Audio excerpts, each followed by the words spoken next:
SEAL Team is a new military drama premiering Wednesday here on CBS 4. And I'm Britt Marino. Joining me now on CBSDenver.com is one of the stars, David Boreanaz. Good morning. Good morning. Thanks so much for having me on. We are so excited to talk to you. So the name itself indicates that this will be all about the Navy SEALs. But in your words, how do you describe the plot here?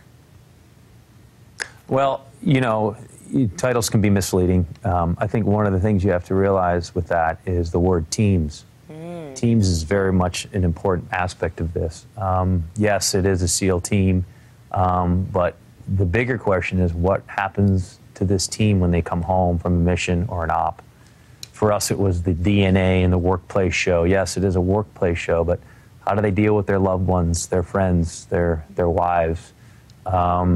You know, Jason Hayes is going through, you know, a divorce, and he can't be there for certain things that of his kids, whether it's a basketball game or a recital for his daughter.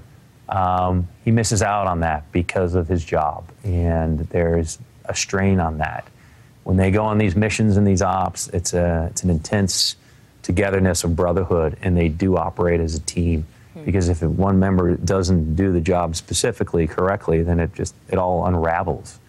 So as a Tier 1 leader, you have to keep that together, and you also have to think on the fly if something does happen, which is, you know, a lot like life in a lot of ways. But at the same time, with these missions, you're going to see the intensity of them. You'll see the brotherhood of it.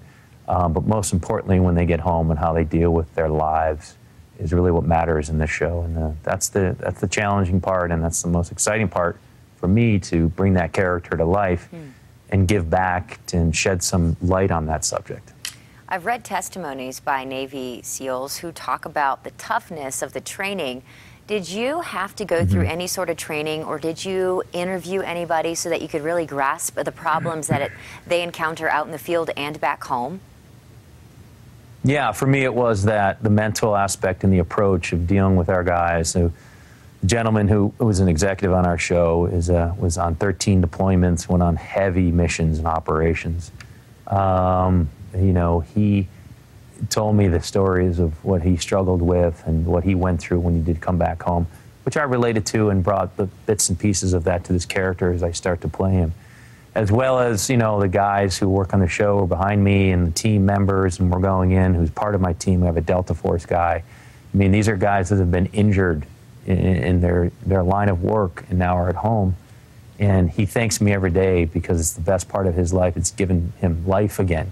His creative spirit is like juiced. And it's like amazing to see how he's protected us and made us feel safe here at home, and what he sacrificed. And he got injured, and another person who was a SEAL guy who was in the writing room who consults on all this. So yeah, I tapped into their minds, and physically, for me, it was about, what do I love to do? Okay, I like to play hockey, so I got on the ice, and I did a lot of training on the ice, and related that to a warrior aspect and a gladiator and a team sport, and that's how I trained, pretty much. This sounds incredibly compelling. David, thank you so much for talking to us. I really appreciate it, and enjoy the show. Thank you for your time. You can watch the premiere of SEAL Team Wednesday night at 8 o'clock right here on CBS 4.